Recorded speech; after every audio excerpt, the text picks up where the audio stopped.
What's up, everyone? I'm Jill Hydrick, and if it's your first time checking out my channel, welcome. While you're here, hit that subscribe button because you don't want to miss a single video that I drop every Monday telling you everything there is to know about moving to or living in the entire Columbia, South Carolina and the surrounding Midlands area.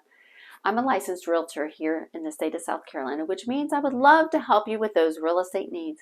Reach out to me on the number popping up below and I'll answer the phone calls, text messages, and emails personally. So if there's something I can do to help you, just reach out. With that being said, let's dive into it and let's give you some pros and cons and really discover what Columbia looks like.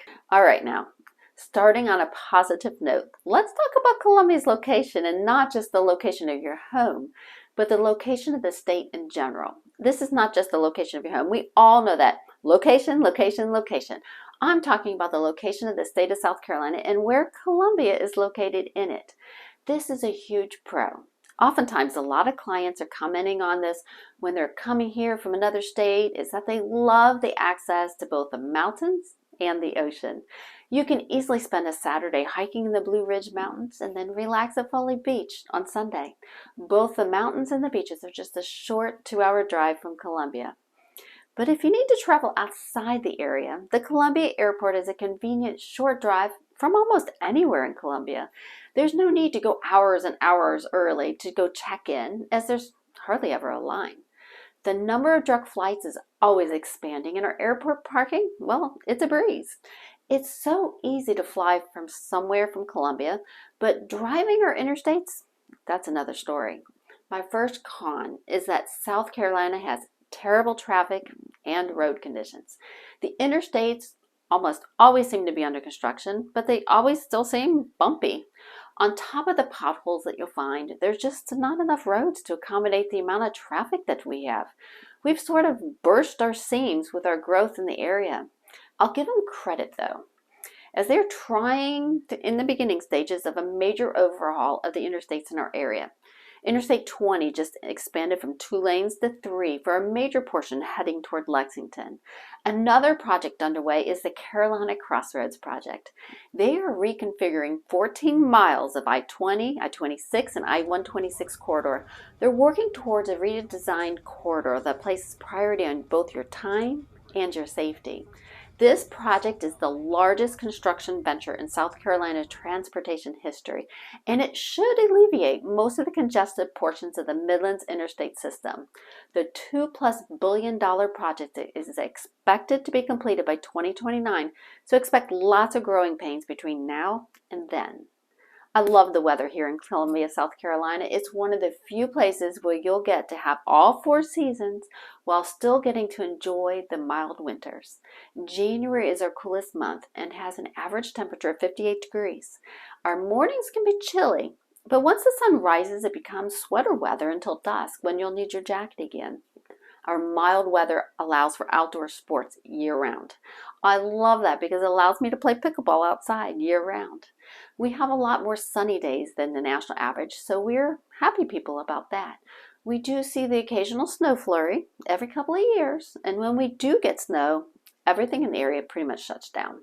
We don't have a lot of snow equipment, and folks in South Carolina, well, they don't know how to drive in snow. Well, as much as I enjoy our mild winter, most folks are miserable all summer long. We are hot and we are humid. Like you can cut the air with a knife type humidity. Yes, we can get above 100 degrees, sometimes for several days in a row. Ladies, you'll need a lot of hair products to keep your hair from looking frizzy all the time. Along with the heat and the humidity are natural disasters. Since we're relatively close to the coast, we get the after effect of the hurricanes.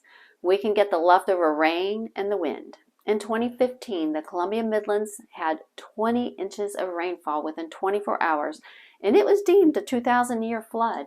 It was certainly a historic flood that we'll never forget. So it's always recommended that you purchase flood insurance if you're in a flood zone, and always keep an emergency kit on hand. Living in the second largest city in South Carolina won't break the bank either.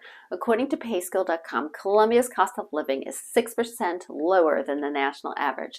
They base the cost of living on factors such as the average salary and the real estate market in the area. South Carolina has one of the lowest property taxes in the country. To give you an idea, a $250,000 home would have a property tax between $1,500 to $2,000 for your primary residence. We have several master plan communities like Lake Carolina, Wood Creek Farms in Elgin, and the Saluda River Club in Lexington. If you're looking for more space, Gilbert is a great option, or maybe a neighborhood that surrounds a pond or one of the near rivers that go through Columbia. On the flip side, you'll pay annual property taxes on your vehicles, motorhomes, and trailers. All of those can add up if you have multiple ones. South Carolina also has a 6% state sales tax, and the local areas are able to add a whopping 3% on top of that. The average combined state-local sales tax for the state is 7.44%, ranking us as 31st nationally overall. It's a good thing our property taxes are so low. Moving to South Carolina will have you up and moving around. The number one thing that I hear from my clients once they get here and are settled in is they end up doing so much more than just boating and fishing on Lake Murray. They started going to outdoor concerts and have fun. They walk and bike the riverfront trails with their kids or their dogs. They visit the Riverbank Zoo, which has been named by TripAdvisor as one of America's top 10 zoos. There are just so many outdoor options in our area to take advantage of our great weather. But as you're doing all these things outdoors, don't say I didn't warn you. The mosquitoes are awful. We have over 60 different species of mosquitoes in South Carolina. These two-winged insects generally last from March until the end of October or early November. So you should play it safe during peak season and use mosquito repellent when you're outside. And it's also your job to make sure that your yard doesn't have any standing water, because that is just inviting them to reproduce. We also have these things called a palmetto bug. That doesn't sound too bad, does it? Well, palmetto bugs is just a fancy name for a huge cockroach. They can be everywhere if you don't treat your home. We also have termites in the South, so I always recommend that you have a termite bond on your house to help protect your biggest asset. Thank you so much for watching it all the way to the end. I hope you found this information helpful. If you have any questions about living in Columbia or buying a home in the Midlands area, please reach out anytime. I'd be happy to help. I'll see you next week.